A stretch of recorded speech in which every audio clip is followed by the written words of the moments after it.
Fala galera, beleza? Voltamos aí em continuação então das partes do texto, né? Falamos sobre pontos para escrever e começamos a falar na aula passada sobre partes do texto, certo? Vamos seguir tentando manter aí 15 a 20 minutos por aula, porque quem quiser ver tudo, vê. Quem não quiser ver, vê uma, vai fazer alguma coisa, depois vê outra. Se quiser ver, escreve, anota, mas não esquece, né? Dúvidas pelo WhatsApp ajudam muito. Tem tido essas tiradas de dúvidas aí com o grupo da graduação. Isso tem sido muito positivo. Por exemplo, teve um aluno na graduação que fez um questionamento, eu respondi, ele não entendeu, quer dizer, deu a percepção dele do entendimento, não estava perfeito, ainda não estava legal. Eu respondi novamente e aí ele entendeu e eu falei, olha, eu vou reforçar isso por uma aula. Eu fiz uma aulinha à parte, só com as dúvidas e postei para eles. Então ajudou muito, com certeza, esse colega, esse aluno a tirar suas dúvidas. E também me ajudou muito, porque como professor, o que a gente busca o tempo todo é que vocês entendam o que a gente está querendo passar para vocês, né? Então não deixem de mandar as dúvidas pelo WhatsApp, se caso tiverem dúvidas, tá bom? Vamos lá, vamos seguir agora para a próxima parte do texto, né? Depois do título, vem quem? Vem os autores, concorda? Então, a próxima parte seria os autores. Os autores do título, deixa eu ver, bom, os autores, ele é um tema muito polêmico, né? Eu adoro esse conteúdo quando ele está em sala de aula mesmo. Por quê? Ele traz um debate, uma discussão muito interessante. Se vocês quiserem achar, até que a gente pode fazer uma aula síncrona de novo, ou seja, todo mundo pela web, eu acho que ia ser legal, mas a gente precisa ter, porque é um texto, é um tema que traz muito debate, isso é muito legal, né? Tem muita gente que passa por situação complicada em relação à autoria de trabalho. Vou explicar o que acontece. Alguns escrevem o trabalho, fazem o trabalho, mas não entram na autoria, e outros não fazem e entram. Isso gera um desconforto, né, normal para todo mundo. Bom, vamos falar dos autores. Vamos definir as autorias com ética e moral. É a primeira coisa. Tendo ética e tendo moral, o resto que se dane. Né? O que é ética e moral? Ética e moral é a gente trabalhar com quem realmente trabalhou. Né? Agora, como eu estava falando com vocês na aula passada, a gente vai ter um capítulo de livro. Né? E eu tenho um grupo de trabalho que resolveu trabalhar no laboratório nesses capítulos, que tem 6 alunos. E os 6 estão participando da escrita. Como 6 estão participando? Bom, eu dividi em 2 grupos, são 2 capítulos, eles têm que ler, escrever, trocar, eles vão avaliar os textos deles, vão me mandar as avaliações deles. Eu vou ler os 2 capítulos, vou interpretar essas avaliações, vou ver se tem coerência ou não, vou discutir com eles e vou mandar eles corrigirem o que eu achar que eles têm que corrigir. E aí eles vão corrigir capítulos trocados, então o grupo A corrige o capítulo do grupo B e o grupo B corrige o capítulo do grupo A. Eles corrigem do jeito que eu mandei corrigir, acrescenta mais texto, retira texto aqui, incorpora, faz o link, parará, pororó, eles vão corrigir e aí no final vão terminar o trabalho. A gente definiu isso. O que aconteceu? Quando eu fui ver me atentar para um detalhe da regra do livro, só podia 6 autores por livro, por capítulo. Olha a confusão, eu tenho 6 alunos e mais eu. Ou seja, de cara são 7, a gente não conseguiria estar todo mundo junto. Então, ia acontecer de alguém que trabalhou ficar fora. E aí a comissão conversou e eles vão postar uma nova regra aí que tem algumas modificações que eu achei bem importante. Por quê? Porque não desmerece quem trabalhou. E quem bota 50 pessoas nos seus capítulos e troca, olha, eu vou botar você no meu trabalho e você me bota no seu. É uma característica pessoal, né? Já demonstra um pouco da pessoa. Reflete sim. Reflete no caráter dela. Pode fazer por necessidade, mas reflete no caráter dela. Porque uma pessoa que faz isso, ela faz isso em outras coisas também. Né? Se vocês procurarem no meu currículo aí, tenta achar um trabalho com Priscila Cortizo, que é minha esposa. Eu poderia, todo trabalho que eu publicar, botar o nome dela, assim como muitos fazem.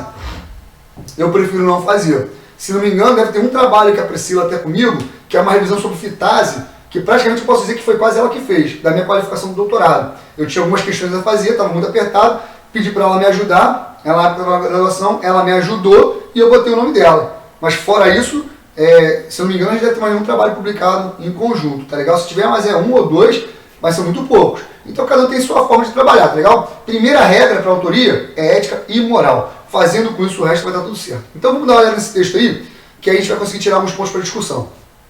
Autorias incorretas engordam currículos e podem garantir aos autores sucesso em processos seletivos. Ou seja, quando você está na graduação, quando você está buscando um trabalho e você faz trocas, isso é muito comum, e eu volto a dizer, né, eu falei que isso reflete o caráter. Né? Bom, tem gente que faz porque na graduação ele precisa, então ele entende que ele quer fazer. Espero que pare por ali, porque já é uma coisa ruim, mas tem lá os seus motivos e de certa forma, vamos também falar um negócio, né, a verdade seja dita. É uma regra do jogo. Eu conheço um monte de amigo meu da faculdade, da minha turma, colega meu mesmo, que troca autoria. E o currículo vai lá em cima. Né? Como eu falei, isso aqui não é para preguiçoso, falei na aula passada. Então, cada um vai fazer da forma que quiser. Quando a gente está buscando uma vaga no mercado, currículo, a gente faz isso, às vezes troca essas autorias. Mas, o que acontece? Imagina um cara descolado, conversa com todo mundo, circula, flutua em todos os grupos da graduação. Aí ele troca com diversos. O outro é mais inibido, não troca com todo mundo, mas trabalha muito. Enquanto esse que trabalha muito consegue publicar 2, 1 artigo, alguns trabalhos, o outro vai publicar 30. É mérito dele? Porque ele é mais descolado, mas não é mérito científico, é mérito por comportamento social e não por mérito científico. E aí, quando você vai para uma prova de seleção que analisa o currículo, quando vai para uma prova que analisa o currículo, ok? Ele acaba tendo vantagem sem ter o mérito daquela vantagem, tá legal? Ah, mas aí ele conseguiu, professor, porque mesmo socialmente ele teve o mérito. Bom, aí é a opinião de cada um, eu não concordo. Eu entendo mérito científico e mérito social. Né? Você ser descolado, bom de transição, de trânsito entre os grupos é uma coisa. Você ser capaz de ser autor, defender todas aquelas ideias é outra, que a gente vai falar agora. Porque para ser autor, você tem que defender aquele conteúdo. Ou seja, se você está num conteúdo e você é questionado sobre o conteúdo, você tem que dizer sobre aquele conteúdo escrito. Ou seja, como é que foi feito esse trabalho? Quantos trabalharam? Quem foi? Mas que tem uma metodologia, como é que vocês corrigiram isso aqui ou vocês não corrigiram? E pior, cuidado, quem coloca o nome em qualquer trabalho pode ocorrer em plágio em função daqueles autores. Ou seja, imagina um grupo de autor que faz essa troca-troca. Normalmente quem faz essa troca-troca é o pessoal mais preguiçoso. Normalmente o pessoal mais preguiçoso faz o quê? Copia e cola. Você imagina, você deixa entrar seu nome num trabalho desse, que o cara copia e cola, e a consequência é o autor que foi plagiado botar vocês na justiça. Todos que estão com o nome na autoria do trabalho vão responder junto àquele processo. Então fiquem atentos, tá certo? Colocar o nome no trabalho não é tão simples quanto a gente parece, e cuidado como vocês fazem. Portanto, vamos considerar sempre os atributos que garantem a autoria no trabalho científico. Por exemplo, participar do trabalho. Né? Como? Criar um objetivo ou estar na pesquisa. Né? Lembra que a gente falou? Tem que elaborar ideia, fazer estratégia, planejar? Então, quando a gente está pensando nisso, se você está discutindo com um colega, por exemplo, por que o orientador participa do trabalho do mestrando? Por quê? Porque o orientador, por mais que ele não execute, ele está sempre dialogando com o seu aluno para que esse tenha um direcionamento na pesquisa. Então ele participa no objetivo, ele participa na metodologia, na estratégia, ele está sempre ali. Então não tem como dissociar uma publicação que vem do mestrado do seu orientador, porque ele vai estar ali te ajudando. A não ser que você não trabalhe com ele, mas se ele não estiver falando com o seu orientador, você tem que corrigir esse problema, que isso não é normal. Ajudar a elaborar as conclusões, ou seja, quando termina o trabalho, o que a gente tira de essência? O que aconteceu com esse trabalho? Está ali, ter participado da história do trabalho, de tudo que acontece, do início, meio e fim. Não adianta você ir lá no dia de montar o experimento e ir embora e nunca mais aparecer. Nem no dia de desmontar o experimento e ir embora e nunca mais aparecer. Ou muito menos, pegar tudo aquilo escrito e ir lá ajudar a dar um ponto final, tipo assim, não, muda essa vírgula aqui, e querer ser autor do trabalho, tá certo? Então fica atento a isso. Está apto, principalmente como eu falei, a defender a essência do trabalho, ou seja, se você for questionado, para num congresso você está publicando um resumo, que o seu grupo de trabalho apresentou e você estava com o seu nome, então você estava apresentando aquele resumo, chegar lá o cara vai perguntar, o que aconteceu aqui? Você assim, não sei, porque eu só estou aqui apresentando. Que vergonha, né? Tem que chegar e falar assim, não, isso aqui foi um trabalho que a gente realizou, no período tal, usando esses peixes, aconteceu isso. Você tem que saber falar sobre aquilo. Então, colocar o nome no trabalho não é só estar lá e colocar, né? Se fizer assim, está errado, tá certo? Não participando desses 4 itens, ou só num deles, também fica difícil o cara ser autor, né? Para mim não é considerado. E aí, para estar lá, tem que estar dentro de tudo, tá certo? Principalmente defender esse trabalho. Com relação à sequência, que é o que está embaixo, né? A sequência não tem regra fixa, cada lugar bota de um jeito, cada grupo de trabalho bota de um jeito. Eu, Pedro, sigo com meus orientados uma sequência que é internacionalmente reconhecida, que é o orientador do trabalho, ou seja, não é quem executa, é o orientador vir por último. Então, se você olhar meus trabalhos de orientação, o meu nome está sempre último. Ou quando não está, foi algum erro, mas eu sempre mando botar por último. Por 2 motivos. Um, porque internacionalmente, que é o que eu quero de abrangência para o meu trabalho, ele é reconhecido e já entendem que eu sou o orientador desse grupo. Tá legal? Então é minha responsabilidade, de certa forma, a condução desse trabalho. tá? A nível de ideias, de metodologias e por aí vai. E outra coisa que eu acho importante, eu volto a dizer, a gente trabalha com formação de mão de obra. Então o mestrado, ele é uma formação de mão de obra, né? A graduação é uma formação de mão de obra. O que eu penso como produto da faculdade não é se ela vai ganhar um projeto de 5 milhões. Né? Essa é uma discussão muito polêmica, porque as pessoas acham que a faculdade tem que gerar dinheiro. Não, a faculdade não tem que gerar dinheiro, ela tem que gerar mão de obra. O governo, os órgãos donos das instituições de ensino, se for particular, se for pública, esse sim tem que usar o dinheiro de tributos, né, de impostos, para gerar as instituições e não ficar roubando como eles fazem. Então, na verdade, eu não me preocupo em ficar gerando dinheiro. Eu me preocupo em gastar o dinheiro de forma adequada. Isso é uma questão social que a gente tem que ter, né, como cidadão. Mas eu me preocupo em formar o cidadão, formar uma mão de obra qualificada. É o meu papel. Pelo menos eu vejo assim. Então, pensando nisso, essa mão de obra tem que buscar mercado. E aí sim, quando ela vai para uma avaliação também de currículo, normalmente tem uma classificação para quem é primeiro autor, tem uma pontuação maior. Em alguns lugares quem é primeiro, segundo e terceiro tem uma pontuação maior. Em alguns lugares qualquer autoria dá a mesma pontuação. Para artigo, resumos expandidos, trabalhos que são publicados e pontuados, tá? Então, na verdade, eu deixando meus alunos de mestrado, meus alunos de laboratório em primeiro, segundo, terceiro e por aí vai, eles ganham pontuações maiores. Eu já não preciso dessa pontuação.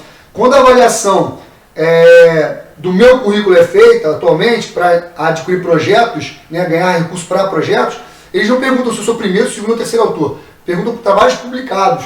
Tá certo? Participação em eventos, não perguntam se eu sou primeiro ou segundo autor, porque eles entendem que internacionalmente é assim que funciona. Agora, tem professores que não, que se o nome dele não estiver em primeiro lugar, ele vira bravo, fica puto, acha que está errado, aí vocês vão discutir com o orientador de vocês, tá legal? Mas não se desgastem por isso. Se ele falar que o nome dele tem que vir primeiro, você bota lá, deixa o quebrar. Não vale a pena o desgaste, tá certo? Se ele achar que não, tem que vir em segundo, você bota o seu em primeiro, bota ele em segundo, não tem problema. Eu, na minha opinião, passo a vocês o conhecimento que, a nível mundial, os orientadores são trabalhados em último autor, sem contar o ganho para os alunos, né, que estão buscando ainda, né, para os alunos de mestrado que estão buscando ainda as suas colocações a nível de mercado e vão usar o currículo como fonte de avaliação para isso. Bom, o endereço. O endereço não tem jeito, né? Coloca o endereço completo da instituição, não tem como traduzir, porque o endereço tem que ser colocado a nível Brasil. Então, se eu vou publicar um artigo, quero publicar em inglês, não adianta eu botar street, sei lá o que, Paraná. Eu tenho que botar rua, avenida mesmo, porque o endereço é para cá, né? Então, as pessoas que leem o meu endereço têm que ler via ele é feito, porque senão não tem como corresponder comigo, tá? Não tem como falar comigo, não tem como mandar uma coisa para mim por aquele endereço. Se eu botar number, sei lá o que, vai dar ruim no correio, tá certo? Vai dar ruim no correio, tá legal? Bom, com relação ao resumo, deve ser o mais breve possível. O leitor lê prioritariamente o resumo curto, né? Inicia diretamente a partir do objetivo ou delineamento, caso seja fácil identificar ele, né? O objeto da pesquisa. Só coloque informações anteriores ao objetivo se forem necessárias ao entendimento do objetivo. Por exemplo, resumo, a gente começa no objetivo ou começa na introdução? Depende, se a gente tiver espaço, pode botar na introdução, mas normalmente a gente sacrifica essa introdução, por quê? Porque quando eu boto no objetivo, eu já tenho um pouco de introdução. Se eu falar assim, esse trabalho teve o objetivo de entender ou estudar, né, o comportamento reprodutivo de espécies animais. Esse trabalho tem como objetivo o entendimento de ações agroecológicas e sistemas comerciais de produção. Eu já entendi o que eu tenho que fazer. Então eu já introduzi para quem vai ler, viu o objetivo, o meu assunto. Eu não preciso escrever lá no resumo que a agroecologia é uma ciência que tem crescente, que parará pororó, que o mundo está sendo ocupado de forma indevida, que o resíduo das produções causa prejuízo e parará pororó e assim vai. Não cabe no resumo, tá legal? Então eu sacrifico essa introdução para dar espaço a quem? Há uma 13 metros que seja mais delicado de ser explicado, há um resultado que está muito legal, eu quero ressaltar aquilo, ou a minha conclusão que é totalmente inovadora, e eu quero botar aquilo ali dentro de uma forma muito interessante. Então, eu sacrifico um pouco isso. Agora, se eu não preciso sacrificar nada, se tem um espaço sobrando no resumo, para não ter confusão, escreve introdução, objetivo, uma 13 metros, resultados e discussão, e resultados e conclusão de forma bem concisa. Tá? Por que eu falo sacrificar? Porque ainda temos, né, muitos orientadores, revisores antigos. Pra você ter ideia, eu digo que eu, com 40 anos, sou hoje um revisor de revista, um orientador em transição. Eu venho de uma escola muito antiga, onde tinha que se ter preceitos que não condizem com a realidade de hoje, né? E estou vivenciando uma escola muito nova, onde a gente está reduzindo os textos científicos por conta de custo, por conta de tempo para leitura. A gente está mudando de textos impressos da escola antiga para textos online. Então, eu estou na transição. Vocês já estão um pouquinho depois dessa transição. Vocês já estão mais próximos do texto online, dos textos curtos, dos parágrafos concisos, tá certo? Então, mas os seus orientadores, que são mais velhos do que eu, alguns, né, vão ser mais velhos do que eu, esses vão ter muita dificuldade de ver um resumo sem introdução. Eu assim, esse resumo tem que ter introdução. Aí você volta a dizer, não briga com ele, não discute, faça uma introdução, sacrifique um outro lado, entenda que não é uma questão que vale a pena a imposição do seu pensamento, da sua forma, se você está aceitando essa informação que eu estou te passando. Se você está aceitando e o seu orientador não aceitou, não precisa brigar, simplesmente faça como ele pede. Porque quando você acabar a orientação e for trabalhar independente, por exemplo, eu fui orientado e hoje eu trabalho de forma independente, hoje eu oriento, né? Então na época que eu estava sendo orientado, eu segui os conceitos, as sugestões que o meu orientador fez. Hoje eu trabalho muito do que ele me deu de experiência e um pouco do que eu entendo como coisa melhor, tá legal? Eu não trabalho só o dele, mas quando eu estava lá com ele, eu não estava discutindo nem brigando, acho que não valia a pena, né? Ele é meu orientador, eu tenho que seguir um pouco o que ele faz e eu vou perceber se isso me agrada ou não. O que não me agradou, eu mudei, o que me agradou, eu continuo seguindo da mesma forma. É assim que eu sugiro para vocês. Então, se o seu orientador você vai participar de um resumo, de um congresso, tem que mandar o resumo, você escreveu o texto para ele, mandou para ele, falou assim, mas tá sem introdução? Você fala, tudo bem, você quer que eu bote a introdução? Eu boto, não tem problema. Sacrifica alguma coisa e bota a introdução. Se sobrar espaço, bota a introdução e deixa lá, porque a introdução de resumo também, ele é muito simples, vai estar aí com 2, 3, 4 frases estourando, não cabe mais que isso normalmente. Tá legal? Então, só não brigar e pensar nesse que eu acabei de explicar para vocês sobre agora. O objetivo, ponto que vai estar no resumo, delineamento do estudo. Aí ele fala sobre delineamento quando o delineamento é de fácil entendimento do objetivo. Por exemplo, se eu falo que eu vou usar um delineamento casualizado e vou verificar variáveis de desempenho, eu não preciso dizer que o objetivo do trabalho é verificar o desempenho em função de alguma coisa, né? Tá legal? Então eu já dou do delineamento, eu já até suprimi a introdução e o objetivo para abrir espaço do delineamento para frente. Tá legal? Agora, se meu delineamento é muito complexo, aí preciso botar o objetivo com certeza. Então, vai ser composto pelo objetivo, o delineamento, a dinâmica temporal de coleta de dados, né? As variáveis a serem quantificadas e o que se constitui como réplica, bem como o número delas, e apresentar apenas os resultados principais, né, indicando durante o efeito.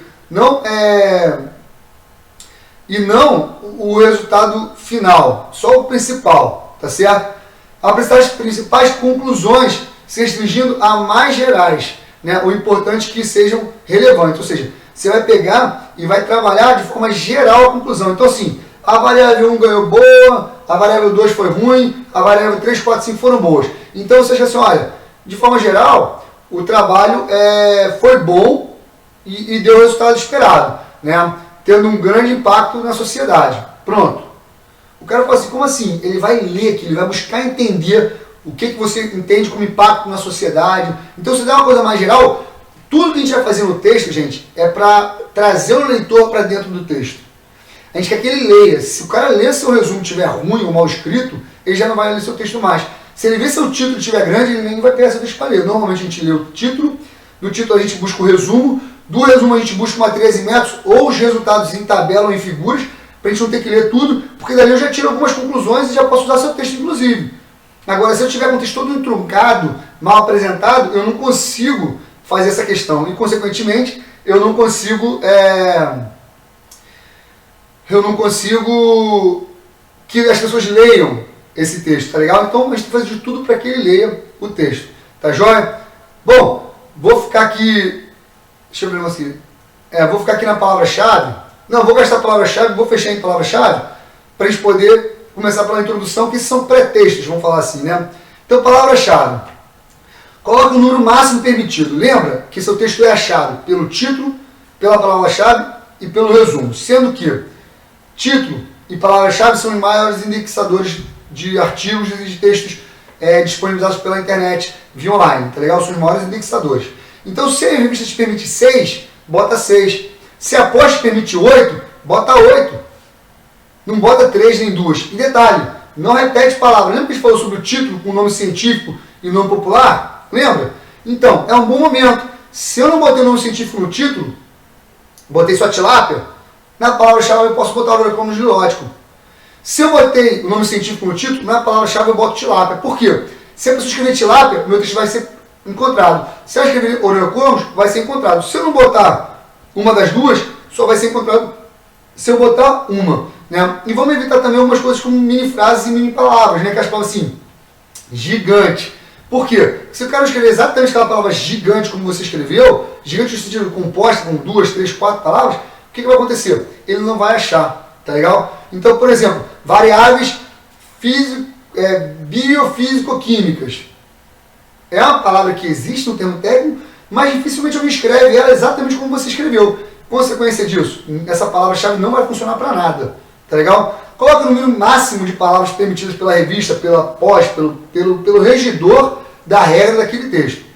Reforçar a essência de seu texto, principalmente seu caráter inovador. Evite escrever mini frases no lugar de palavra-chave. Ou seja, reforçar o caráter inovador é, por exemplo, usar palavras de grande impacto. Por exemplo, agricultura familiar é uma palavra composta de grande impacto. Né? Sustentabilidade agroecologia. Então vamos supor, eu estou fazendo minha dissertação, escrevi um artigo, o meu tema da dissertação é na área de agroecologia, porque eu estou no programa de agroecologia, eu não posso fazer nada diferente disso, teoricamente, não deveria. Só que eu trabalhei em desempenho, eu trabalhei lá, vou falar um exemplo que a gente vai fazer um trabalho, vou fazer o que a gente já fez. Falo o que a gente já fez. Eu trabalhei lá com variáveis de qualidade de água com uso de micro-organismos. Então eu botei micro-organismos que se alimentam de algas, que essas algas se alimentam de nitrogênio e fósforo que estão na água. Então a intenção é ter as algas via o excesso de nitrogênio e fósforo produzido pela aquacultura, colocando esses micro-organismos, eles se alimentam dessas algas. Então ele consegue limpar esse ambiente. Então eu botei meu título lá, utilização de micro-organismos filtradores para a qualidade de água. Pronto. Palavra-chave, agroecologia. Porque se o cara buscar alguma coisa de agroecologia, escrever agroecologia na busca, e é um tema, de certa forma, ainda novo, né, com força, ele vai achar no trabalho. Agora, se eu botar lá braconeta, se eu botar lá efluente, às vezes ele não vai achar. Então, como o meu programa está na agroecologia, tem trabalho ali na parte de aquicultura, eu posso botar lá agroecologia, aquicultura, qualidade de água. E aí eu consigo que meu trabalho tenha impacto maior, porque são palavras de cunho mais interessante, né, que a gente está chamando de caráter inovador, tá legal? São palavras mais recentes a serem utilizadas, então com muita busca ainda. Exemplo, né? Ecoturismo, agricultura familiar, doces regionais, né? São exemplos de palavras que vão trazendo também uma dificuldade, né? Em relação, por exemplo, você pode ver, ecoturismo é uma palavra inovadora. Agricultura familiar tem a ver com ecoturismo, né? Doces regionais do Caparó tem a ver com ecoturismo e com agricultura familiar. Mas olha a forma diferente de escrever coisas sobre o mesmo assunto. A primeira é ecoturismo, é uma palavra só as pessoas sabem escrever. A segunda já tem que escrever sem o hífen. Se botar o hífen já era, já não entra, já não vem. Tá certo? A terceira o cara tem que botar todas as palavras que compõem aquilo ali. É quase uma mini frase, então já não usa, porque vai dar problema. Entendeu? Uma dica importante é tentar acrescentar ao menos uma palavra-chave que não tenha aparecido em lugar nenhum do texto, desde que coerente com o tema do texto. Foi o que eu falei, por exemplo, ecoturismo. Eu estou fazendo um trabalho lá sobre desenvolvimento da região Caparaó. Pô, eu coletei água, eu coletei dados na pousada, mas eu não estava falando sobre ecoturismo. Mas tem a ver, pô. Quando eu falo do desenvolvimento da região Caparaó, o Caparaó é muito visitado por turistas, teoricamente, né? Então, e são visitas de turismo que se encaixam no enquadramento de ecoturismo. Opa, então ecoturismo encaixa ali dentro, tá legal? Então, eu não botei esse lugar no meu texto, mas encaixa nessa área. Então, buscar coisas que encaixam no texto e são de impacto. Vão fazer com que o texto seja mais encontrado e seja mais visto. Depois o cara que achou, que vai decidir se quer usar ou não, que vai depender do que você postou para ele também, tá legal? Bom, eu vou parar aqui, nós estamos com 25 minutos de novo, e aí a gente segue na próxima. Pessoal, eu estou correndo muito com conteúdo para dar tempo de tudo que a gente precisa falar e fazer, né? Na sala de aula a gente tem interações que me param e fazem com que a gente pense, debata, fale sobre os aspectos de vocês. Então, se vocês tiverem alguma dúvida em relação a coisas que são do trabalho de vocês, de coisas que vocês vão desenvolver, como encaixar isso no meu trabalho, manda pelo grupo do WhatsApp. Eu volto a dizer, a sua dúvida pode ser de um colega, né? Isso ajuda a gente a ser mais eficiente. Não parece não, mas a vida de todo mundo está uma loucura, né? Outro dia uma colega de vocês falou que a nossa rotina que era trabalho em um lugar e vida pessoal em outro, está misturada. Isso está trazendo um transtorno para todo mundo. Pra vocês terem ideia, ontem, por volta de meia-noite, eu estava gravando aula, porque eu não consigo gravar aula nesse horário. Hoje é o primeiro dia que eu consigo gravar aula, vocês têm ideia, até mais ou menos 11 horas. Eu não sei que horas são, já devo ter extrapolado o meu horário para subir e ajudar minha esposa. Então, assim, é uma confusão. Então, manda pelo WhatsApp, que isso vai ajudar todo mundo, tá legal? Um abraço, fique com Deus, quero ver vocês até a próxima aula. Tomara que vocês tenham gostado aí da melhora. Um abraço.